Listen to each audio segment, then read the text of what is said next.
കോട്ടയം ജില്ലയിലായിരുന്നു നാടിനെ ഇളക്കിമറിച്ച സംഭവം അരങ്ങേറിയത്. അതിരാവിലെ ഏകദേശം 6 മണിയോടുകൂടി നഗരത്തിൽ പാൽ കച്ചവടം ചെയ്യുന്ന ബാബു എന്ന വ്യക്തി തന്റെ കടയുടെ എതിർവശത്തുള്ള ഡ്രൈ ക്ലീനിംഗ് കടയുടെ ഷട്ടർ പാതി തുറന്നു വെച്ചിരിക്കുന്ന നിലയിൽ ഇരിക്കുന്നത് ശ്രദ്ധിച്ചു. അത്യാവശ്യക്കാർക്കുള്ള ഡ്രസ്സ് റെഡിയാക്കുന്നതിനായി ഡ്രൈ ക്ലീനിംഗ് കടയുടെ ഉടമയായ ലാലസൻ പലപ്പോഴും അതിരാവിലെ കട തുറക്കാറുള്ളത് പതിവാണ്. എന്നാൽ മണിക്കൂറുകൾ പിന്നിട്ടിട്ടും ഏകദേശം 9 മണിയോടടുപ്പിച്ചിട്ടും ലാലസൻ കടയുടെ ഷട്ടർ പൂർണ്ണമായും തുറക്കുന്നില്ല എന്നുള്ളത് ബാബുവിന്റെ ശ്രദ്ധയിൽപ്പെട്ടു. സംശയം തോന്നിയ ബാബു ഉടൻ തന്നെ തന്റെ കടയിൽ നിന്നും ഇറങ്ങി എതിർഭാഗത്തുള്ള ലാലസന്റെ ഡ്രൈ ക്ലീനിംഗ് കടയുടെ സമീപത്തേക്ക് എത്തുകയും ലാലസനെ ഉറക്കെ വിളിച്ചു നോക്കുകയും ചെയ്തു. എന്നാൽ എത്ര വിളിച്ചു നോക്കിയിട്ടും ഷട്ടറിൽ തട്ടി നോക്കിയിട്ടും അകത്തുനിന്നും യാതൊരു പ്രതികരണവും ഉണ്ടായിരുന്നില്ല. സംശയം തോന്നിയ ബാബു ആ ഷട്ടറിന്റെ മുഴുവൻ ഭാഗവും മുകളിലേക്ക് ഉയർത്തി. ആ സമയത്തായിരുന്നു കൗണ്ടറിൽ ചിതറിയിരിക്കുന്ന രക്തത്തുള്ളികളുടെ പാടുകൾ ബാബുവിന്റെ ശ്രദ്ധയിൽപ്പെടുന്നത്. അമ്പരന്ന് പോയ ബാബു കടയ്ക്കുള്ളിലേക്ക് നോക്കിയ സമയത്തായിരുന്നു കടയുടെ ഒരു ഭാഗത്തു നിന്നും രക്തത്തിൽ കുളിച്ച എന്തോ ഒരു വസ്തുവിനെ വലിച്ചു നീക്കി കടയുടെ മറ്റൊരു വശത്തേക്ക് മാറ്റിയിട്ടിരിക്കുന്നത് ബാബുവിന്റെ ശ്രദ്ധയിൽപ്പെടുന്നത്. കടയുടെ അകത്തെ കാഴ്ച കണ്ട് നടുങ്ങിപ്പോയ ബാബു സമീപവാസികളെയൊക്കെ അവിടേക്ക് വിളിക്കുകയും ചെയ്തു. അവിടേക്ക് വന്ന മറ്റുള്ള വ്യക്തികളും ആ കാഴ്ച കാണുകയാണ്. ഡ്രൈ ക്ലീനിംഗ് കടയുടെ കൗണ്ടറിലാകെ രക്തം തെറിച്ചിട്ടുണ്ട്. വൃത്തിയാക്കാൻ കൊണ്ടുവന്ന ഡ്രസ്സിലും രക്തം ചിതറിയിട്ടുണ്ട്. അതിനു പുറമെ റിസപ്ഷന്റെ ഭാഗത്തു നിന്നും എന്തോ ഒരു വസ്തുവിനെ വലിച്ചു നീക്കി പിൻഭാഗത്തേക്ക് കൊണ്ടുപോയിട്ടുമുണ്ട്. കടയുടെ വെളിയിൽ നിന്നും നോക്കിയിട്ട് അതെന്താണെന്ന് വ്യക്തമാകുന്നുമില്ല. ആളുകൾ കടയ്ക്കുള്ളിലേക്ക് പ്രവേശിക്കാൻ ഒരു ശ്രമം നടത്തിയെങ്കിലും കൂട്ടത്തിലുള്ള വ്യക്തികൾ പോലീസ് എത്തിയിട്ട് മാത്രം അകത്തേക്ക് കടന്നാൽ മതിയെന്നുള്ള നിർദ്ദേശമാണ് നൽകിയത്. നാട്ടുകാർ വിവരമറിയിച്ചതിനെ തുടർന്ന് സംഭവസ്ഥലത്തേക്കെത്തിയ പോലീസ് സംഘം ഷട്ടർ തുറന്നിരിക്കുന്ന ഭാഗത്തുകൂടി കടയുടെ അകത്തേക്ക് കയറി. കടയുടെ അകത്തേക്ക് കയറിയ നിമിഷത്തിൽ തന്നെ പോലീസ് സംഘം നടുക്കുന്ന ഒരു കാഴ്ച കണ്ടു. കടയുടെ ഒരു മൂലയിൽ വെട്ടി വികൃതമാക്കപ്പെട്ട നിലയിൽ ഒരു ചെറുപ്പക്കാരന്റെ മൃതദേഹം കിടക്കുന്നു. അയാളുടെ മുഖത്തൊക്കെ കാര്യമായ പരിക്കുകളുണ്ട്. ആരാണെന്ന് പോലും തിരിച്ചറിയാൻ കഴിയാത്ത അവസ്ഥ. സമീപത്തായി വെട്ടി നുറുക്കപ്പെട്ട നിലയിൽ ഒരു സ്ത്രീയുടെയും പ്രായമുള്ള ഒരു പുരുഷന്റെയും മൃതദേഹം പോലീസ് സംഘം കണ്ടു. അകത്ത് കണ്ട കാഴ്ച പോലീസ് സംഘം പുറത്തുനിന്ന ആളുകളോട് പറഞ്ഞു. അകത്ത് കിടക്കുന്ന വ്യക്തികളെ ഐഡന്റിഫൈ ചെയ്യാനായി പുറത്തു നിൽക്കുന്ന 1-2 വ്യക്തികളെ കൂടി പോലീസ് സംഘം കടയുടെ അകത്തേക്ക് വിളിച്ചു. ബാബു ആയിരുന്നു അകത്തേക്ക് കയറി വന്നത്. അകത്ത് കണ്ട കാഴ്ച ബാബുവിനെ തീർത്തും അമ്പരപ്പിക്കുന്നതായിരുന്നു. അകത്ത് വെട്ടേറ്റ് കിടക്കുന്നത് ഡ്രൈ ക്ലീനിംഗ് കടയുടെ ഉടമയായ ലാലസനും അയാളുടെ ഭാര്യ പ്രസന്നകുമാരിയും മകൻ പ്രവീണുമാണ്. ആ 3 പേരെയും ആരൊക്കെയോ ചേർന്ന് വെട്ടി നുറുക്കിയിരിക്കുകയാണ്. 3 പേർക്കും യാതൊരു അനക്കവുമില്ല. കൊല ചെയ്യപ്പെട്ടിട്ട് ഒരുപാട് മണിക്കൂറുകളായെന്ന് ചുരുക്കം. ആ കാഴ്ച കണ്ട് ഭയന്നു പോയ ബാബു പുറത്തേക്കിറങ്ങി താൻ കണ്ട കാര്യങ്ങളെക്കുറിച്ച് പുറത്തു കൂടി നിന്ന ആളുകളോട് പറയുകയും ചെയ്തു. ലാലസൻ എന്ന ഡ്രൈ ക്ലീനിംഗ് കടയുടെ ഉടമയ്ക്ക് പ്രത്യേകിച്ച് ശത്രുക്കൾ ആരും തന്നെയില്ല. പിന്നെ ആരാണ് ആ കുടുംബത്തോട് ഇങ്ങനെയൊരു ക്രൂരത കാണിച്ചതെന്ന് നാട്ടുകാർക്കും പോലീസിന് സംശയം തോന്നി. CI സാജു വർഗീസ് ഉടൻ തന്നെ സ്ഥലത്തെത്തുകയും ഫോറൻസിക് വിഭാഗത്തെയും ഡോഗ് സ്ക്വാഡിനെയും സംഭവസ്ഥലത്തേക്ക് വിളിപ്പിക്കുകയും ചെയ്തു. കോട്ടയം നഗരത്തെ നടുക്കിക്കൊണ്ടാണ് 3 ആളുകൾ കൊല്ലപ്പെട്ടിരിക്കുന്നത്. സംഭവസ്ഥലത്തെത്തിയ ഡോഗ് സ്ക്വാഡ് ആ കടയ്ക്കുള്ളിലേക്ക് കയറി മൃതദേഹങ്ങളൊക്കെ മണത്തു നോക്കിയ ശേഷം കടയുടെ പിൻഭാഗത്തുള്ള ലാലസന്റെ വീട്ടിലേക്കാണ് ഓടിയെത്തിയത്. ആ വീടിനകത്തേക്ക് കയറിയ പോലീസ് നായ വീടിനകമൊക്കെ മണം പിടിച്ചു നോക്കി. വീടിനകത്തുള്ള അലമാരകളും മേശവലിപ്പുകളുമെല്ലാം തുറന്നിട്ടിരിക്കുകയാണ്. എല്ലാം വലിച്ചു വാരിയിട്ട നിലയിലാണ്. കിടക്കകൾ പോലും വലിച്ചിളക്കിയിട്ടുണ്ട്. കാര്യമായൊരു മോഷണ ശ്രമം ആ വീടിനുള്ളിൽ നടന്നിട്ടുണ്ട്. അതിനു പുറമെ ഡ്രൈ ക്ലീനിംഗ് കടയ്ക്കുള്ളിലെ മേശവലിപ്പും വലിച്ചു തുറന്നിട്ട നിലയിലാണ്. പ്രദേശത്തുള്ള ആളുകളൊക്കെ വസ്ത്രങ്ങൾ വൃത്തിയാക്കുന്നതിനായി ലാലസന്റെ കടയിലാണ് കൊടുക്കാറുള്ളത്. അതിനു പുറമെ പ്രസിദ്ധമായ കമ്പനികളും ഹോസ്പിറ്റലുകളുമൊക്കെ അവരുടെ സ്റ്റാഫുകളുടെ യൂണിഫോം വൃത്തിയാക്കുന്നതിനും ഇതേ കടയിൽ തന്നെയാണ് നൽകാറുള്ളത്. അതുകൊണ്ട് തന്നെ നല്ല കച്ചവടമാണ് ലാലസന്റെ കടയ്ക്കുള്ളത്. അതിനു പുറമെ ഭാര്യ പ്രസന്നകുമാരിയാകട്ടെ ഒരു ഹെൽത്ത് ഇൻസ്പെക്ടറും. അതുകൊണ്ട് തന്നെ ആ വീട്ടിൽ പണമുണ്ടാകുമെന്ന് നല്ല അറിവുള്ള ഏതോ വ്യക്തികൾ നടത്തിയ കൊലപാതകമാകാം ഇതെന്ന് പോലീസ് പ്രാഥമിക നിഗമനത്തിലെത്തി.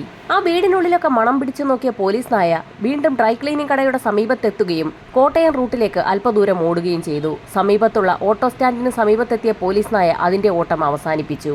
അതിൽ നിന്നും കൊലപാതകി അല്ലെങ്കിൽ കൊലപാതകികൾ അവിടെ എത്തി അവിടെ നിന്നും വാഹനത്തിൽ കടന്നു കളഞ്ഞതാകാമെന്ന് പോലീസ് വിലയിരുത്തി. ഇതിനോടകം തന്നെ കടയ്ക്കുള്ളിലും വീടിനുള്ളിലും ഫോറൻസിക് സംഘത്തിന്റെ പരിശോധന ആരംഭിച്ചിരുന്നു. അതിക്രൂരമായി 3 പേരെ വെട്ടി കഷ്ണങ്ങളാക്കിയിരിക്കുകയാണ്. 3 പേരുടെയും രക്തം പരസ്പരം കലർന്ന അവസ്ഥയിലാണ്. ഈ സമയത്തായിരുന്നു ഫോറൻസിക് സംഘത്തിന്റെ കാഴ്ചയിൽ ഒരു കാര്യം പെടുന്നത്. കൊല ചെയ്യപ്പെട്ട പ്രസന്നകുമാരിയുടെ ഒരു ചെവി അറുത്തെടുത്ത നിലയിലാണ്. ഈ സംഭവങ്ങൾ നടക്കുന്നതിനിടയിലാണ് കൊല്ലപ്പെട്ട പ്രവീണിന്റെ അനുജൻ സംഭവസ്ഥലത്തേക്ക് എത്തിയത്. ഭയാനകമായ ആ കാഴ്ചയിലേക്ക് ഒരു നോട്ടം നോക്കാൻ മാത്രമേ ആ ചെറുപ്പക്കാരന് കഴിഞ്ഞുള്ളൂ. ഇതിനിടയിൽ വീടിനുള്ളിൽ നിന്ന് മിസ്സായിട്ടുള്ള സാധനങ്ങളുടെ ലിസ്റ്റ് തയ്യാറാക്കപ്പെട്ടു. വീടിനകത്തുള്ള ഒരലമാരയിൽ കുറച്ച് ഡോക്യുമെന്റ്സുകൾ ഉണ്ടായിരുന്നു. അവയൊക്കെ വലിച്ചു വാരി താഴെ ഇട്ടിരിക്കുകയാണ്. അലമാരയ്ക്കുള്ളിലെ ഒരറയിൽ സ്വർണമുണ്ടായിരുന്നു. അതൊക്കെ മിസ്സായിരിക്കുകയാണ്. അതിനു പുറമെ ആ അറയിൽ ടോർച്ചും വാച്ചും അതുപോലെ തന്നെ മോതിരങ്ങളും ഒക്കെ ഉണ്ടായിരുന്നു. അവയെല്ലാം മിസ്സായിട്ടുണ്ടെന്ന് പ്രവീണിന്റെ അനുജൻ പോലീസിന് മൊഴി നൽകി. ഇതിനു പുറമെ പ്രസന്നകുമാരിയുടെ ശരീരത്തിലുണ്ടായിരുന്ന മുഴുവൻ ആഭരണങ്ങളും നഷ്ടമായിരിക്കുകയാണ്. ഡ്രൈ ക്ലീനിംഗ് കടയുടെ ഡ്രോ പരിശോധിച്ച സമയത്ത് അതിലുണ്ടായിരുന്ന പണവും മോഷ്ടാക്കൾ എടുത്തുകൊണ്ട് പോയി എന്നുള്ളത് പോലീസിന് വ്യക്തമായി. പ്രവീണിന്റെ അനുജനോട് വിവരങ്ങൾ തിരക്കുന്ന പോലീസ് സംഘം ചുറ്റുവട്ടത്തുള്ള ആളുകളോടും അവർക്കറിയാവുന്ന കാര്യങ്ങളൊക്കെ ചോദിച്ച് മനസ്സിലാക്കുകയും രേഖപ്പെടുത്തുകയും ചെയ്തു. ഡ്രൈ ക്ലീനിംഗ് കടയിൽ ഒരു ജീവനക്കാരനുണ്ടായിരുന്നു.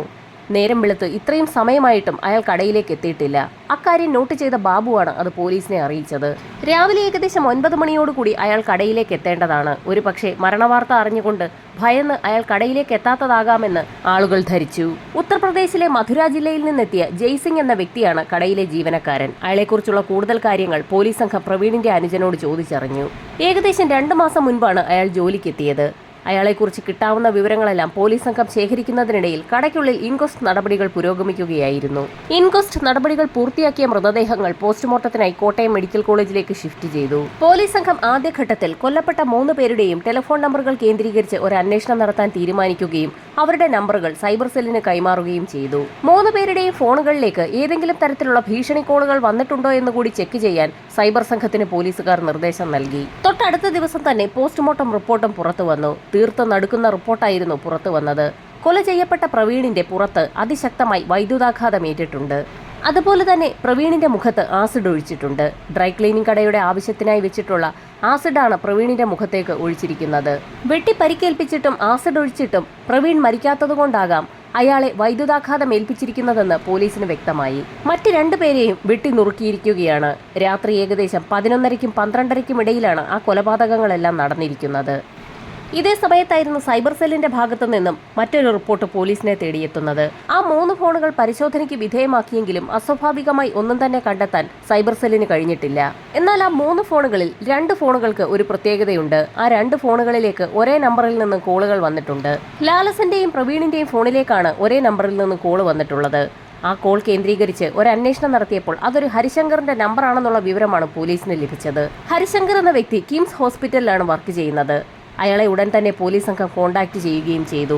ഹരിശങ്കറിനെ വിളിച്ചപ്പോൾ തന്നെ നടന്ന കാര്യങ്ങളൊക്കെ അയാൾ പറഞ്ഞു. കിംസ് ഹോസ്പിറ്റലിലെ സ്റ്റാഫുകളുടെ യൂണിഫോം ഡ്രൈ ക്ലീനിംഗ് ചെയ്യാൻ കൊടുക്കുന്നത് ലാലസന്റെ കടയിലാണ്. ഹോസ്പിറ്റലിൽ നിന്ന് കൊടുത്തിട്ടുള്ള വസ്ത്രങ്ങൾ ഡ്രൈ ക്ലീനിംഗ് ചെയ്ത് കൊണ്ടുവരാൻ വൈകുന്നതിനെക്കുറിച്ച് തിരക്കുന്നതിനായിരുന്നു ഹരിശങ്കർ ആദ്യം പ്രവീണിന്റെ ഫോണിലേക്ക് വിളിച്ചത്. എന്നാൽ പ്രവീണിന്റെ ഫോണിൽ വിളിച്ചപ്പോൾ കോൾ എടുത്ത വ്യക്തി ഹിന്ദിയിൽ എന്തൊക്കെയോ സംസാരിച്ചു എന്നുള്ള കാര്യമാണ് ഹരിശങ്കർ പോലീസിനോട് പറഞ്ഞത്. അങ്ങനെ പ്രവീണിനെ വിളിച്ചിട്ട് ഒന്നും മനസ്സിലാക്കാൻ കഴിയാത്ത സാഹചര്യം വന്നപ്പോഴാണ് ലാലസന്റെ ഫോണിലേക്കും ഹരിശങ്കർ വിളിച്ചത്. 40 മിനിറ്റിനകം ഡ്രസ്സുകൾ എത്തിച്ചു നൽകാമെന്ന് ലാലസൻ പറയുകയും ഫോൺ കട്ട് ചെയ്യുകയും ചെയ്തു. രാത്രി ഏറെ വൈകിയതുകൊണ്ട് തന്നെ പിന്നീട് ഹരിശങ്കർ ലാലസനെയോ പ്രവീണിനെയോ വിളിച്ചു നോക്കിയതുമില്ല. പ്രവീണിനെ വിളിച്ചപ്പോൾ കോൾ എടുത്ത ഹിന്ദിക്കാരൻ ആരാണെന്നുള്ള പോലീസിന്റെ ചോദ്യത്തിന് തനിക്ക് അറിവില്ല എന്നുള്ള മറുപടിയാണ് ഹരിശങ്കർ പറഞ്ഞത്. ഹരിശങ്കർ ആ വ്യക്തികളെ വിളിച്ച സമയത്തിന് ഒരു പ്രത്യേകതയുണ്ട്. രാത്രി 11 മണിക്ക് ശേഷമാണ് ഹരിശങ്കർ പ്രവീണിനെയും ലാലസനെയും വിളിച്ചിരിക്കുന്നത്. 11 മണിക്ക് ശേഷം പ്രവീണിന്റെ ഫോണിൽ വിളിച്ചപ്പോൾ ഹിന്ദിക്കാരൻ കോൾ എടുത്തു എന്ന് പറയുമ്പോൾ പ്രവീണിനൊപ്പം ഒരു ഹിന്ദിക്കാരൻ കൂടി ഉണ്ടായിരുന്നു എന്നാണ് അനുമാനിക്കേണ്ടത്. ഫോൺ എടുത്ത ഹിന്ദിക്കാരൻ ആരാണെന്നറിയാൻ പോലീസ് സംഘം വീണ്ടും ഡ്രൈ ക്ലീനിംഗ് കടയിലേക്ക് എത്തുകയും പ്രവീണിന്റെ അനുജനെ ചോദ്യം ചെയ്യുകയും ചെയ്തു. ജയ്സിംഗ് എന്ന വ്യക്തി ആ കടയിൽ ജോലി ചെയ്യുന്നുണ്ടെന്നും 2 ദിവസമായി അയാളെ കാണാനില്ല എന്നുമുള്ള വിവരം പ്രവീണിന്റെ അനുജൻ പറഞ്ഞ് പോലീസ് സംഘത്തിന് വ്യക്തമായി. ഈ സമയത്തായിരുന്നു പ്രവീണിന്റെ ഫോൺ മിസ്സിംഗ് ആണെന്നുള്ള വിവരം അനുജൻ പോലീസിനോട് പറയുന്നത്. പ്രവീണിന്റെ ഫോൺ മിസ്സിംഗ് ആണെന്നറിഞ്ഞ നിമിഷത്തിൽ തന്നെ പോലീസ് സംഘം പ്രവീണിന്റെ ഫോൺ ലൊക്കേറ്റ് ചെയ്യാൻ സൈബർ സംഘത്തിന് നിർദ്ദേശം നൽകി. ഏതാനും നിമിഷങ്ങൾക്കകം തന്നെ സൈബർ സെല്ലിന്റെ ഭാഗത്തു നിന്നും മറുപടിയും ഉണ്ടായി. പ്രവീണിന്റെ ഫോൺ സ്വിച്ച്ഡ് ഓഫ് ആണ്. സ്വിച്ച്ഡ് ഓഫ് ആയിരിക്കുന്നത് തിരുവനന്തപുരത്ത് വെച്ചാണ്. കോട്ടയത്തെ കൊല നടന്ന വീട്ടിലുണ്ടായിരുന്ന മൊബൈൽ ഫോൺ എങ്ങനെ തിരുവനന്തപുരത്തെത്തിയെന്നുള്ള സംശയമാണ് പിന്നീട് പോലീസിനുണ്ടായത്. ജോലിക്കാരനായ ജയ്സിംഗ് ഉടമയായ ലാലസനെയും ഭാര്യയും മകനെയും കൊലപ്പെടുത്തിയ ശേഷം കിട്ടാവുന്നത്ര പണവും ആഭരണങ്ങളുമായി അവിടെ നിന്നും അയാളുടെ നാടായ ഉത്തർപ്രദേശിലേക്ക് കടന്നു കളഞ്ഞതാണെന്നുള്ള വാർത്തയാണ് പിന്നീട് പ്രചരിച്ചത്. നാട്ടുകാരും പ്രവീണിന്റെ അനുജനും പറഞ്ഞതനുസരിച്ച് തീർത്തും മെലിഞ്ഞ ഒരു ചെറുപ്പക്കാരനാണ് ജയ്സിംഗ് എന്ന് പറയുന്നത്. അത്തരത്തിലൊരാൾക്ക് തീർത്തും ആരോഗ്യമുള്ള 3 പേരെ ഒറ്റയടിക്ക് വെട്ടിക്കൊലപ്പെടുത്തിയിട്ട് കടന്നു കളയാൻ സാധിക്കുമോ എന്നുള്ളതായിരുന്നു പോലീസിന്റെ സംശയം. അത് മാത്രവുമല്ല, ഓരോരുത്തരെ വെട്ടിക്കൊലപ്പെടുത്തുന്ന സമയത്ത് മറ്റുള്ള ആളുകൾ പ്രതികരിക്കാതിരിക്കുമോ എന്നും പോലീസിന് സംശയം തോന്നി. അവരുടെ നിലവിളി ശബ്ദമാകട്ടെ നാട്ടുകാരും കേട്ടിട്ടുമില്ല. പലതരത്തിലുള്ള ചർച്ചകളും ഊഹാപോഹങ്ങളും പ്രചരിക്കുന്നതിനിടയിൽ CI വിവരം DYSPയെയും SP അറിയിച്ചു. ഉന്നത ഉദ്യോഗസ്ഥർക്ക് വിവരം റിപ്പോർട്ട് ചെയ്ത സിഐക്ക് ഇനി വേണ്ടത് മറ്റൊരു പെർമിഷനാണ്. ഒരുപക്ഷെ ജയ്സിംഗ് എന്ന ജോലിക്കാരനാണ് ഈ കൃത്യങ്ങളൊക്കെ നടത്തിയതെങ്കിൽ അയാളെ അന്വേഷിച്ച് ഉത്തർപ്രദേശിലേക്ക് പോകാനുള്ള പെർമിഷനാണ് പോലീസുകാർക്ക് ഇനി വേണ്ടത്. കോട്ടയത്ത് നിന്നും തിരുവനന്തപുരത്തെത്തിയിട്ട് എന്തിന് ഉത്തർപ്രദേശിലേക്ക് പോകണമെന്നുള്ള ഒരു ചോദ്യമായിരുന്നു ആദ്യഘട്ടത്തിൽ പോലീസിന്റെ മനസ്സിലേക്ക് വന്നത്. കോട്ടയത്ത് നിന്നും എറണാകുളം വഴിയുള്ള ട്രെയിനിന് കയറി ഉത്തർപ്രദേശിലേക്ക് പോകുന്നതിന് പകരം അയാൾ എന്തിനാകാം തിരുവനന്തപുരത്തെത്തി വീണ്ടും കോട്ടയം എറണാകുളം വഴി സഞ്ചരിച്ച് ഉത്തർപ്രദേശിലേക്ക് പോയതെന്ന് പോലീസിന് സംശയം തോന്നി. സിഐയുടെ നിർദ്ദേശപ്രകാരം വളരെ മിടുക്കന്മാരായ പോലീസുകാരടങ്ങുന്ന ഒരു ടീമിനെ തന്നെ കോൺസ്റ്റിറ്റ്യൂട്ട് ചെയ്തു. ആ ടീം അതിവേഗം തന്നെ ഉത്തർപ്രദേശിലേക്ക് തിരിക്കുകയും ചെയ്തു. ഉത്തർപ്രദേശിലേക്ക് എത്തിയ പോലീസ് സംഘം അവിടെയുള്ള സ്റ്റേഷനിൽ റിപ്പോർട്ട് ചെയ്യുകയും SP-യെ വിവരം അറിയിക്കുകയും ചെയ്തു. UP-യിൽ നിന്നും ജയ്സിംഗ് എന്നൊരു വ്യക്തി കോട്ടയത്തെത്തി 3 പേരെ വെട്ടിക്കൊലപ്പെടുത്തിയ കാര്യവും പോലീസ് സംഘം അവിടെ അറിയിച്ചു. ഈ സമയത്ത് ജയ്സിംഗിന്റെ ID കാർഡും ഫോൺ നമ്പറും ഒക്കെയായിരുന്നു മധുര പോലീസ് സ്റ്റേഷനിൽ ചോദിച്ചത്. ഡ്രൈ ക്ലീനിംഗ് കടയിൽ നിന്നും പോലീസ് സംഘം ശേഖരിച്ച ജയ്സിംഗിന്റെ ID കാർഡിന്റെ കോപ്പിയും ടെലിഫോൺ നമ്പറുമൊക്കെ മധുര സ്റ്റേഷനിൽ ഹാജരാക്കുകയും ചെയ്തു. മധുര SP ഉടൻ തന്നെ ആ ടെലിഫോൺ നമ്പർ സൈബർ സെല്ലിന് കൈമാറി. കോട്ടയം മുതൽ തന്നെ ആ മൊബൈൽ ഫോൺ സ്വിച്ച് ഓഫ് ആണെന്നും ഇപ്പോഴും സ്വിച്ച് ഓഫായി തന്നെ തുടരുകയാണെന്നും സൈബർ സെല്ലിന്റെ ഭാഗത്തു നിന്നും പോലീസ് സംഘത്തിന് അറിയിപ്പ് ലഭിച്ചു. ഇതോടൊപ്പം തന്നെ ആ സിം കാർഡ് എടുക്കാൻ വേണ്ടി കൊടുത്തിരിക്കുന്ന അഡ്രസ് കണ്ടുപിടിക്കാനും പോലീസ് സംഘം ഒരു ശ്രമം നടത്തി. ആ സിം കാർഡ് എടുക്കുന്നതിന് വേണ്ടി ഉപയോഗിച്ചിരിക്കുന്ന ID കാർഡും സൈബർ സംഘം കണ്ടെത്തി. അതെല്ലാം വ്യാജമാണ്. ID കാർഡും അതിൽ ഉപയോഗിച്ചിരിക്കുന്ന അഡ്രസ്സും ആ മൊബൈൽ നമ്പറും അത് 3 വ്യാജമാണെന്ന് പോലീസിന് വ്യക്തമായി. ശരിക്കും അപരിചിതനായ ഒരു വ്യക്തി ജയ്സിംഗ് എന്ന പേരിൽ ID കാർഡ് നിർമ്മിക്കുകയും അതുവഴി സിം കരസ്ഥമാക്കുകയും ചെയ്തതിനു ശേഷം കോട്ടയത്തെത്തി ഡ്രൈ ക്ലീനിംഗ് കടയിൽ ആ വ്യാജ ID പ്രൂഫുകൾ നൽകിയതിനു ശേഷം ജോലിക്ക് കയറുകയും പിന്നീട് ആ വീട്ടിലുള്ള വ്യക്തികളെ കൊലപ്പെടുത്തിയതിനു ശേഷം കടന്നു കളയുകയും ചെയ്തിരിക്കുകയാണ്. അവനൊരു കൊടും കുറ്റവാളിയാണെന്ന് തന്നെ പോലീസിന് വ്യക്തമായി. ID കാർഡുകൾ വാങ്ങിവെച്ച ശേഷമേ സാധാരണഗതിയിൽ അന്യദേശ തൊഴിലാളികൾക്ക് കേരളത്തിൽ ജോലി നൽകാറുള്ളൂ. ഇവിടെയും ലാലസൻ അതുതന്നെയാണ് ചെയ്തിരിക്കുന്നത്. ID കാർഡ് വാങ്ങിവെച്ചതിന് ശേഷമാണ് ജോലി നൽകിയിരിക്കുന്നത്. എന്നാൽ അത് വ്യാജമാണോ അല്ലയോ എന്നുള്ള കാര്യം ലാലസന് മനസ്സിലായതുമില്ല. കേരളത്തിൽ നിന്നും UP-യിലെ മധുരയിലെത്തിയ പോലീസ് സംഘം അക്ഷരാർത്ഥത്തിൽ ഇരുട്ടിൽ തപ്പുകയാണ്. അവൻ ഇനി ഒരു പക്ഷേ UP-ക്കാരൻ തന്നെയാണോ എന്നും പോലീസ് സംഘത്തിന് സംശയം തോന്നി. വടക്കേ ഇന്ത്യൻ ഹിന്ദിയാണ് അവൻ സംസാരിക്കുന്നതെന്ന് മാത്രമേ പോലീസ് സംഘത്തിന് അറിയാവൂ. അവനൊരു പക്ഷേ ബീഹാറിയാണോ ബംഗാളിയാണോ എന്ന് പോലും പോലീസിന് അറിവില്ല. ഇനി എന്ത് ചെയ്യണമെന്നറിയാതെ പോലീസ് സംഘം ആകെ കുഴങ്ങി നിൽക്കുന്ന സമയത്താണ് കേരളത്തിലെ സൈബർ സംഘത്തിന്റെ ഭാഗത്തു നിന്നും ഒരു ഫോൺ കോൾ എത്തുന്നത്. പ്രവീണിന്റെ മൊബൈൽ ഫോൺ ഉത്തർപ്രദേശിലെ ഫിറോസാബാദ് ജില്ലയിൽ ആക്റ്റീവ് ആയിരിക്കുകയാണ് എന്നുള്ള വിവരമാണ് കേരളത്തിൽ നിന്നും വിളിച്ച സംഘം പോലീസിനെ അറിയിച്ചത്. ശരിക്കും അമ്പരപ്പിക്കുന്ന ഒരു ന്യൂസാണ് സൈബർ സെല്ലിന്റെ ഭാഗത്തു നിന്നും CI സാജു വർഗീസിന് സംഘത്തിനും ഇപ്പോൾ ലഭിച്ചിരിക്കുന്നത്. അതിനു പുറമെ മറ്റു ചില വിവരങ്ങൾ കൂടി സൈബർ സെല്ല് പോലീസിനെ അറിയിച്ചു. ജയ്സിംഗ് കോട്ടയത്തായിരുന്ന സമയത്ത് ഉപയോഗിച്ചിരുന്ന മൊബൈൽ നമ്പറിൽ നിന്നും അയാൾ സ്ഥിരമായി കോൺടാക്ട് ചെയ്തിരുന്ന വ്യക്തികളുടെ നമ്പറുകൾ കൂടി അവർ ലിസ്റ്റ് ചെയ്തിട്ടുണ്ട്. ആ നമ്പറുകളെല്ലാം UP-യിലെ ഫിറോസാബാദ് ജില്ലയിലുള്ളത് തന്നെയാണ്.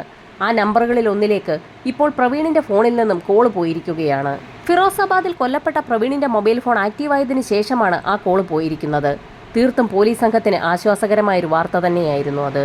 കേരള പോലീസ് ഉടൻ തന്നെ മധുര SP-യുമായി കാര്യങ്ങൾ സംസാരിച്ച ശേഷം ഫിറോസാബാദ് പോലീസ് സ്റ്റേഷനുമായി ബന്ധപ്പെടുകയും അവിടുത്തെ SP-യെ കോൺടാക്ട് ചെയ്യുകയും ചെയ്തു.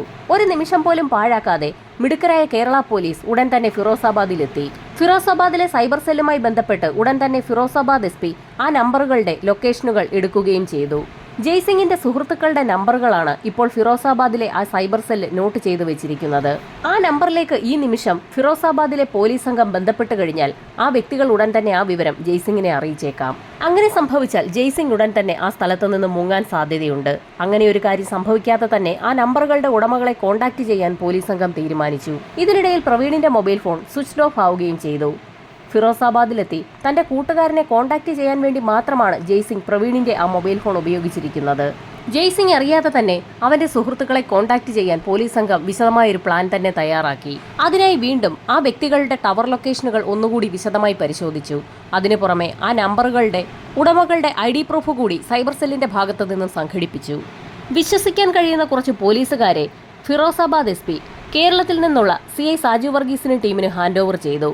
ആ ടീമും സാജു വർഗീസിന്റെ ടീമും ചേർന്ന് ആദ്യത്തെ അഡ്രസ്സിലുള്ള ചെറുപ്പക്കാരന്റെ വീട്ടിലേക്ക് എത്തി. അപ്രതീക്ഷിതമായി പോലീസ് സംഘം വീട്ടിലേക്ക് കടന്നു വന്നപ്പോൾ ആ ചെറുപ്പക്കാരനൊന്ന് നടുങ്ങി. പോലീസ് സംഘം ആ ചെറുപ്പക്കാരനെ തങ്ങളുടെ കൈവശമുള്ള ജയ്സിംഗിന്റെ നമ്പർ കാണിച്ചു കൊടുക്കുകയും ചെറുപ്പക്കാരന്റെ ഫോണിലേക്ക് ആ നമ്പർ ഡയൽ ചെയ്യാൻ പറയുകയും ചെയ്തു. ആ ചെറുപ്പക്കാരൻ ആ നമ്പർ ഡയൽ ചെയ്തപ്പോൾ നരേന്ദ്രൻ എന്നൊരു പേരാണ് മൊബൈലിൽ എഴുതി വന്നത്. നരേന്ദ്രൻ എന്ന വ്യക്തിയാണ് ജയ്സിംഗ് എന്ന കള്ളപ്പേരിൽ കോട്ടയത്തെത്തിയതെന്ന് പോലീസ് സംഘത്തിന് വ്യക്തമായി. നരേന്ദ്രൻ എന്ന വ്യക്തിയെ തനിക്ക് അറിയാമെന്നും അയാൾക്ക് അച്ഛനും അനുജനും മാത്രമാണുള്ളതെന്നും എന്നാൽ അവരുമായിട്ടൊന്നും വലിയ അടുപ്പമില്ല എന്നും എങ്കിലും തന്നോട് വലിയ സൗഹൃദമാണെന്നും ഇപ്പോൾ കേരളത്തിൽ ജോലിക്ക് പോയിട്ട് ഏതാനും ദിവസങ്ങൾക്ക് മുൻപ് നരേന്ദ്രൻ മടങ്ങിയെത്തിയിട്ടുണ്ടെന്നും മടങ്ങിയെത്തിയപ്പോൾ ഒരു നമ്പറിൽ നിന്നും തന്നെ കോൺടാക്ട് ചെയ്തിരുന്നു എന്നുമുള്ള വിവരങ്ങൾ ആ സുഹൃത്ത് പോലീസിനോട് പറഞ്ഞു. ആ ചെറുപ്പക്കാരന്റെ സഹായത്തോടുകൂടി പോലീസ് സംഘം നരേന്ദ്രൻ താമസിക്കുന്ന സ്ഥലം കണ്ടെത്തി. നോർത്ത് അംബേദ്കർ കോളനി എന്നറിയപ്പെടുന്ന ചേരിയിലാണ് നരേന്ദ്രൻ താമസിക്കുന്നത്. ഫിറോസാബാദ് പോലീസും കേരള പോലീസും കൂടി ചേർന്ന് നരേന്ദ്രന്റെ വീട് വളയുകയും അകത്തുള്ള നരേന്ദ്രനെ പുറത്തിറക്കുന്നതിന്റെ ഭാഗമായി ആ സുഹൃത്തിനോട് വാതിലിൽ തട്ടി വിളിക്കാൻ ആവശ്യപ്പെടുകയും ചെയ്തു. സുഹൃത്തിന്റെ ശബ്ദം കേട്ടപ്പോൾ തന്നെ നരേന്ദ്രൻ വാതിൽ തുറക്കുകയും ചെയ്തു. ആ നിമിഷത്തിൽ തന്നെ പോലീസ് സംഘം നരേന്ദ്രന് നേരെ ചാടി വീഴുകയും അയാളെ കസ്റ്റഡിയിലെടുക്കുകയും ചെയ്തു. കള്ളന്മാരുടെയും കൊലപാതകികളുടെയും ഒരു കേന്ദ്രം തന്നെയാണ് ന്യൂ അംബേദ്കർ കോളനി. ചെറിയ മോഷണ പരാതികളെക്കുറിച്ച് എന്തെങ്കിലും പരാതി ലഭിക്കുന്ന സാഹചര്യത്തിൽ ഫിറോസാബാദ് ജില്ലയിലെ പോലീസുകാർ സാധാരണ രീതിയിൽ അവിടെ തിരിഞ്ഞു നോക്കാറേയില്ല. പ്രമാദമായ കൊലക്കേസുകൾ വരുമ്പോൾ മാത്രമാണ് ആ ചേരിയിലേക്ക് പോലീസുകാർ കയറാറുള്ളത്. മോഷ്ടിക്കുകയും ആ ചേരിയിൽ വന്ന് താമസിക്കുകയും ചെയ്യുന്നത് അവിടുത്തെ ആളുകളുടെ ഒരു രീതിയാണ്. UP പോലീസ് സ്റ്റേഷനിലെ ഫോർമാലിറ്റീസ് പൂർത്തിയാക്കിയ ശേഷം നരേന്ദ്രനെ പോലീസ് സംഘം കേരളത്തിലെത്തിച്ചു. കോട്ടയത്തെ പോലീസ് ക്ലബ്ബിൽ കൊണ്ടുവന്ന് നരേന്ദ്രനെ ചോദ്യം ചെയ്തപ്പോൾ വളരെ വിചിത്രമായ ഒരു കഥയാണ് അവൻ പോലീസ് സംഘത്തോട് പറഞ്ഞത്. നരേന്ദ്രനെ ഏതോ ഒരു വ്യക്തി ബലമായി കോട്ടയത്ത് നിന്നും വാഹനത്തിൽ കയറ്റിക്കൊണ്ട് പോയി എന്നാണ് ആദ്യഘട്ടത്തിൽ നരേന്ദ്രൻ പോലീസിനോട് പറഞ്ഞത്. എന്നാൽ ആ കഥയിൽ അധികനേരം ഉറച്ചു നിൽക്കാൻ നരേന്ദ്രന് കഴിഞ്ഞതുമില്ല. കാരണം അവൻ ഓട്ടോയിൽ കയറുന്നതും ബസ്സിൽ സഞ്ചരിക്കുന്നതുമൊക്കെ CCTV വിഷ്വൽസിൽ പതിഞ്ഞിട്ടുണ്ട്. അതൊക്കെ പോലീസ് സംഘം ശേഖരിക്കുകയും ചെയ്തിട്ടുണ്ട്. അതിലൊക്കെ നരേന്ദ്രൻ ഒറ്റയ്ക്കാണുള്ളത്. അതുകൊണ്ട് തന്നെ അവന്റെ ആ വാദം പൊളിയുകയും ചെയ്തു. പോലീസ് സംഘത്തിന് മുൻപിൽ തന്റെ കള്ളത്തരങ്ങളൊന്നും ചിലവാകില്ല എന്ന് മനസ്സിലാക്കിയ നരേന്ദ്രൻ പോലീസിനോട് സാവധാനം പല കാര്യങ്ങളും പറഞ്ഞു തുടങ്ങി. ന്യൂ അംബേദ്കർ കോളനിയിൽ നിന്നും വ്യാജ ID കാർഡുമായി കേരളത്തിലെത്തിയ സമയത്തായിരുന്നു ലാലസന്റെ കടയിലേക്ക് ഒരു ജോലിക്കാരനെ ആവശ്യമുണ്ടെന്നുള്ള കാര്യം നരേന്ദ്രൻ അറിയുന്നത്. ലാലസന്റെ കടയിൽ ജയ്സിംഗ് എന്ന് പരിചയപ്പെടുത്തിയ നരേന്ദ്രൻ വ്യാജ ID കാർഡും മൊബൈൽ നമ്പറും കടയുടമയ്ക്ക് കൈമാറുകയും ചെയ്തു. ലാലസനെ വിശ്വസിപ്പിക്കുന്നതിനു വേണ്ടി വലിയൊരു കുടുംബത്തിന്റെ ഏക അത്താണിയാണ് താനെന്നും താൻ വിവാഹിതനാണെന്നും 2 കുട്ടികളുടെ പിതാവാണെന്നുമൊക്കെ ലാലസനെ അറിയിക്കുകയും ചെയ്തു. അവന്റെ ആ പ്രാരാബ്ധം മനസ്സിലായതിന്റെ അടിസ്ഥാനത്തിലാണ് ലാലസൻ അവനെ ജോലിക്ക് വെച്ചത്. ജോലി ചെയ്യിക്കുന്ന കാര്യത്തിൽ ലാലസൻ ഒരു കണിശക്കാരനാണ്. ജോലിയിൽ ഏതെങ്കിലും തരത്തിലുള്ള ഉഴപ്പ് കണ്ടാൽ നന്നായി വഴക്ക് പറയുകയും ചെയ്യും. നിരന്തരം തന്നെ ശകാരിക്കുന്ന കടയുടമയായ ലാലസന് ഒരു പണി കൊടുക്കണമെന്ന് തന്നെ നരേന്ദ്രൻ തീരുമാനിച്ചു. അതിനു പറ്റിയൊരു ദിവസം കാത്തിരിക്കുന്നതിനിടയിലാണ് സംഭവം നടന്ന ദിവസം ഒത്തുകിട്ടിയത്. ലാലസനും നരേന്ദ്രനും കൂടി ചേർന്ന് കിംസ് ഹോസ്പിറ്റലിലേക്കുള്ള ഡ്രസ്സുകൾ വൃത്തിയാക്കിയതിനു ശേഷം ലാലസൻ തന്റെ വീട്ടിലേക്ക് വിശ്രമിക്കുന്നതിന് വേണ്ടി പോയി. ഈ സമയത്ത് പുറത്തേക്ക് പോയ നരേന്ദ്രൻ തിരികെ മടങ്ങി വന്നപ്പോൾ ആ ഷോപ്പിന്റെ ഷട്ടർ പകുതി താഴ്ത്തി വെച്ചിരിക്കുന്നത് അയാളുടെ ശ്രദ്ധയിൽപ്പെട്ടു. ഷട്ടറിന്റെ താഴ്ഭാഗത്തു കൂടി അകത്തേക്ക് നോക്കിയ നരേന്ദ്രൻ കാണുന്നത് ഷോപ്പിന്റെ അകത്ത് മദ്യപിച്ച് ലെക്ക് കെട്ടിരിക്കുന്ന കടയുടമയായ ലാലസന്റെ മകൻ പ്രവീണിനെയാണ്. ശബ്ദമുണ്ടാക്കാതെ തന്നെ ആ ഷട്ടറിന്റെ അടിഭാഗത്തു കൂടി കടയ്ക്കുള്ളിലേക്ക് കയറിയ നരേന്ദ്രനെ പ്രവീൺ ശ്രദ്ധിച്ചതുമില്ല. ഈ സമയത്ത് നരേന്ദ്രന്റെ കണ്ണുകൾ അവിടെ തുറന്നിരുന്ന ഡ്രോയ്ക്കുള്ളിലേക്കായിരുന്നു. ഡ്രൈ ക്ലീനിംഗ് കടയുടെ പിൻഭാഗത്തുകൂടി ലാലസന്റെ വീടിന് സമീപത്തെത്തിയ നരേന്ദ്രൻ ഹാളിലെ സോഫയിലിരുന്ന് ഉറങ്ങുന്ന ലാലസനെ കാണുകയും ചെയ്തു. ആ വീട്ടിലുള്ള ആളുകളെല്ലാം തന്നെ വളരെ ക്ഷീണത്തിലാണെന്നുള്ള കാര്യം നരേന്ദ്രന് വ്യക്തമായി. ആ അവസരം വിനിയോഗിക്കാൻ തന്നെ നരേന്ദ്രൻ തീരുമാനിച്ചു. ആ സമയത്തായിരുന്നു വീടിന്റെ പിൻഭാഗത്തുള്ള ചായ്പിൽ ഒരു കോടാലി ഇരിക്കുന്നത് നരേന്ദ്രന്റെ ശ്രദ്ധയിൽപ്പെടുന്നത്. കോടാലിയുമായി നരേന്ദ്രൻ ഡ്രൈ ക്ലീനിംഗ് കടയുടെ അകത്തേക്ക് കയറുകയും അവിടെ അബോധാവസ്ഥയിൽ കിടന്നുറങ്ങുകയായിരുന്ന പ്രവീണിന്റെ തലയിലേക്ക് ആഞ്ഞടിക്കുകയും ചെയ്തു. അതിനുശേഷം ആ കോടാലി ഉപയോഗിച്ച് തന്നെ പ്രവീണിനെ വെട്ടിമുറിക്കുകയും ചെയ്തു. അതിനുശേഷം പ്രവീണിന്റെ ശരീരം അധികം ആരുടെയും ശ്രദ്ധയിൽപ്പെടാത്ത രീതിയിൽ ആ മുറിയുടെ ഒരു ഭാഗത്ത് വലിച്ചുകൊണ്ടുപോയി ഇടുകയും ചെയ്തു. അവിടെ തന്നെയുള്ള ഒരു പൈപ്പിൽ കൈ കഴുകി വൃത്തിയാക്കിയതിനു ശേഷം ഒന്നും സംഭവിക്കാത്തതുപോലെ നരേന്ദ്രൻ ഡ്രൈ ക്ലീനിംഗ് കടയുടെ പുറത്തിറങ്ങി നേരെ ലാലസന്റെ വീട്ടിലേക്ക് ചെന്നു. ലാലസൻ ഉറക്കത്തിലായതുകൊണ്ട് തന്നെ പ്രസന്നകുമാരിയെ കിംസ് ഹോസ്പിറ്റലിൽ നിന്നും വിളിക്കുന്നു എന്ന് പറഞ്ഞുകൊണ്ട് വീടിന് പുറത്തേക്ക് വിളിച്ചു വരുത്തുകയും ഡ്രൈ ക്ലീനിംഗ് കടയിലേക്ക് എത്തിക്കുകയും ചെയ്തു. ഡ്രൈ ക്ലീനിംഗ് കടയുടെ അകത്തേക്ക് പ്രസന്നകുമാരി കയറിയ നിമിഷത്തിൽ തന്നെ നരേന്ദ്രൻ കടയുടെ ഒരു ഭാഗത്ത് വെച്ചിരുന്ന കോടാലി ഉപയോഗിച്ച് പിന്നിൽ നിന്നും പ്രസന്നകുമാരിയെ അടിച്ചു വീഴ്ത്തി. പ്രസന്നകുമാരി വാ തുറന്ന് ഒന്ന് അലറാൻ പോലും കഴിയും മുൻപ് തന്നെ അടിയേറ്റ് അവർ താഴെ വീണിരുന്നു. അതിനുശേഷം പ്രസന്നകുമാരിയുടെ ശരീരം വെട്ടിമുറിക്കുകയും അവരുടെ മരണം ഉറപ്പാക്കിയ ശേഷം അവരുടെ ശരീരവും പ്രവീൺ കിടക്കുന്ന ഭാഗത്തേക്ക് വലിച്ചു നീക്കിയിടുകയും ചെയ്തു. പിന്നീട് വീണ്ടും നരേന്ദ്രൻ ലാലസന്റെ വീട്ടിലേക്ക് എത്തുകയും കിംസ് ഹോസ്പിറ്റലിലേക്ക് കൊണ്ടുപോകുന്നതിനുള്ള വസ്ത്രങ്ങൾ റെഡിയാക്കി വെച്ചിരിക്കുകയാണെന്നും കടയിലേക്കൊന്ന് വരണമെന്നും ആവശ്യപ്പെടുകയും ചെയ്തു. ഇതിനിടയിൽ കിംസ് ഹോസ്പിറ്റലിലെ ഹരിശങ്കർ തുണി ആവശ്യപ്പെട്ടുകൊണ്ട് ലാലസനെ വിളിക്കുകയും ചെയ്തിരുന്നു. 40 മിനിറ്റിനകം തുണി കൊണ്ട് കൊടുക്കാമെന്ന് അയാൾ ഹരിശങ്കറോട് പറയുകയും ചെയ്തിട്ടുണ്ട്. ആ സമയത്താണ് തുണികളൊക്കെ റെഡിയാക്കി വെച്ചു എന്ന് പറഞ്ഞുകൊണ്ട് നരേന്ദ്രൻ ലാലസന്റെ വീട്ടിലേക്ക് എത്തിയിരിക്കുന്നത്. വീട്ടിൽ നിന്നും ഇറങ്ങി ഡ്രൈ ക്ലീനിംഗ് കടയുടെ അകത്തേക്ക് ലാലസൻ കയറി അകത്തെത്തിയ നിമിഷത്തിൽ തന്നെ പ്രസന്നകുമാരിയെ അറ്റാക്ക് ചെയ്ത അതേ രീതിയിൽ തന്നെ കോടാലി ഉപയോഗിച്ച് ലാലസനെയും നരേന്ദ്രൻ അടിച്ചു വീഴ്ത്തി. ശേഷം അയാളുടെ ശരീരവും വെട്ടിനുറുക്കി. ഒരു ശബ്ദം പോലും ഉണ്ടാക്കാൻ കഴിയും മുൻപ് തന്നെ ലാലസൻ താഴേക്ക് വീണിരുന്നു. അതുകൊണ്ട് തന്നെയാണ് ആളുകൾ ആരും തന്നെ ഒരു ശബ്ദവും പുറത്തേക്ക് കേൾക്കാതെ ഇരുന്നത്. മൂവരുടെയും മരണം ഉറപ്പിച്ച സമയത്തായിരുന്നു പ്രവീൺ അനങ്ങുന്നത് നരേന്ദ്രന്റെ ശ്രദ്ധയിൽപ്പെട്ടത്. പ്രവീണിനെ കൊലപ്പെടുത്തുന്നതിന് എന്ത് ചെയ്യണമെന്ന് ആലോചിച്ചുകൊണ്ടിരുന്നപ്പോഴായിരുന്നു ഡ്രൈ ക്ലീനിങ് ആവശ്യത്തിനായി വാങ്ങിവെച്ചിരിക്കുന്ന ആസിഡ് നരേന്ദ്രന്റെ ശ്രദ്ധയിൽപ്പെട്ടത്. ആ ആസിഡാണ് പ്രവീണിന്റെ മുഖത്തേക്ക് നരേന്ദ്രൻ ഒഴിച്ചത്. ആസിഡ് മുഖത്തേക്ക് വീണപ്പോൾ പ്രവീൺ ഒന്ന് പിടയുകയും ചെയ്തു. ആ സമയത്താണ് നരേന്ദ്രന് ഒരു കാര്യം മനസ്സിൽ തോന്നിയത്. ആ കടയ്ക്കുള്ളിലുണ്ടായിരുന്ന 2 വയറെടുത്ത് പ്ലഗിലേക്ക് കൊടുക്കുകയും അതിന്റെ രണ്ടാമത്തെ അറ്റം പ്രവീണിന്റെ പുറത്തേക്കിടുകയും ചെയ്തു. ശേഷം സ്വിച്ച് ഓണാക്കിയ സമയത്തായിരുന്നു അതിശക്തമായ വൈദ്യുതി പ്രവാഹം പ്രവീണിന്റെ ശരീരത്തിലേക്ക് പ്രവേശിച്ചത്. ആ ഷോക്കേറ്റാണ് പ്രവീൺ മരിക്കുന്നത്. 3 പേരുടെയും മരണമുറപ്പിച്ച നരേന്ദ്രൻ ഡ്രൈ ക്ലീനിംഗ് ഷോപ്പിലെ ഡ്രോയറിൽ വെച്ചിരിക്കുന്ന പണം കൈവശപ്പെടുത്തുകയും ചെയ്തു. അതിനുശേഷം അവന്റെ ശ്രദ്ധ പതിഞ്ഞത് പ്രസന്നകുമാരിയിലാണ്. അവരുടെ ശരീരത്തിലുണ്ടായിരുന്ന മാലയും വളകളുമൊക്കെ അഴിച്ചെടുത്തു. ഒരു കാതിലെ കമ്മൽ അഴിച്ചെടുത്തെങ്കിലും രണ്ടാമത്തെ കാതിലെ കമ്മൽ അഴിച്ചെടുക്കാൻ നരേന്ദ്രന് കഴിഞ്ഞില്ല. ആ സമയത്താണ് ഡ്രൈ ക്ലീനിംഗ് ഷോപ്പിനകത്തുണ്ടായിരുന്ന ഒരു കത്തി സംഘടിപ്പിച്ചു കൊണ്ടുവന്ന് അവരുടെ ഒരു ചെവി മുറിച്ചെടുത്തത്.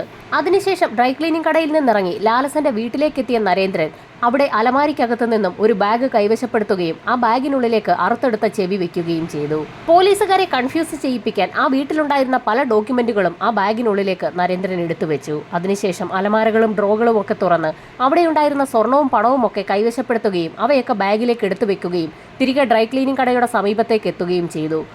പ്രവീണിന്റെ പോക്കറ്റിലുണ്ടായിരുന്ന മൊബൈൽ ഫോണും ആ സമയത്താണ് നരേന്ദ്രൻ കൈവശപ്പെടുത്തുന്നത്.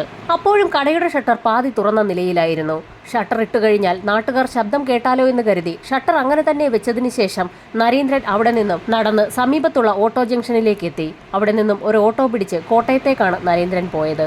ഫിറോസാബാദിലെ ന്യൂ അംബേദ്കർ കോളനിയിലെ വീട് സെർച്ച് ചെയ്ത സമയത്ത് പ്രസന്നകുമാരിയുടെ അറുത്തു മാറ്റപ്പെട്ട ചെവിയും പോലീസ് സംഘത്തിന് ആ വീട്ടിൽ നിന്ന് ലഭിച്ചു. അതിനു പുറമെ മോഷ്ടിച്ചു കൊണ്ടുപോയ പണവും സ്വർണ്ണാഭരണങ്ങളും അടങ്ങിയ ബാഗും പോലീസിന് കണ്ടെടുക്കാൻ കഴിഞ്ഞു. 90 ദിവസത്തിനകം തന്നെ അന്വേഷണം പൂർത്തിയാക്കി പോലീസ് സംഘം കുറ്റപത്രം കോടതിയിൽ സമർപ്പിച്ചു. 52 തെളിവുകൾക്ക് പുറമെ 72 സാക്ഷികളെ കൂടി പ്രോസിക്യൂഷൻ കോടതിയിൽ ഹാജരാക്കി. വാദപ്രതിവാദങ്ങൾക്കൊടുവിൽ കോട്ടയം സെഷൻസ് കോടതി നരേന്ദ്രന് വിധിച്ചത് വധശിക്ഷയാണ്. ജയിലിലായ നരേന്ദ്രൻ അവിടെ വെച്ച് കെൽട്രോൺ നടത്തിയ ഒരു കോഴ്സ് പഠിച്ച് ഒരു ഡിപ്ലോമ നേടുകയും ചെയ്തു. ഇതിനിടയിൽ കേസ് അപ്പീലിനായി ഹൈക്കോടതിയിലെത്തി. ഹൈക്കോടതിയാകട്ടെ നരേന്ദ്രന്റെ പഠിത്തത്തിലുള്ള താല്പര്യവും ഡിപ്ലോമയും ഒക്കെ കണക്കിലെടുത്തുകൊണ്ട് വധശിക്ഷ ജീവപര്യന്തമാക്കി കുറയ്ക്കുകയും ചെയ്തു. ഒരുപാട് പ്രയത്നങ്ങൾക്കൊടുവിൽ നിരവധി തെളിവുകൾ സമർപ്പിച്ചതിന്റെ അടിസ്ഥാനത്തിലായിരുന്നു സെഷൻസ് കോടതി നരേന്ദ്രന് വധശിക്ഷ വിധിച്ചത്. എന്നാൽ ഹൈക്കോടതി വിധിക്കെതിരെ കേരള സർക്കാർ ഇപ്പോൾ രംഗത്തെത്തിയിരിക്കുകയാണ്. നരേന്ദ്രന്റെ ജീവപര്യന്തം വധശിക്ഷയാക്കി മാറ്റണമെന്നാവശ്യപ്പെട്ടുകൊണ്ടാണ് കേരള സർക്കാർ ഇപ്പോൾ സുപ്രീം കോടതിയെ സമീപിച്ചിരിക്കുന്നത്. സുപ്രീം കോടതി വിധി കേരള പോലീസിന് അനുകൂലമാകുമോ എന്നുള്ള കാര്യം ഉടൻ തന്നെ അറിയാൻ കഴിയും.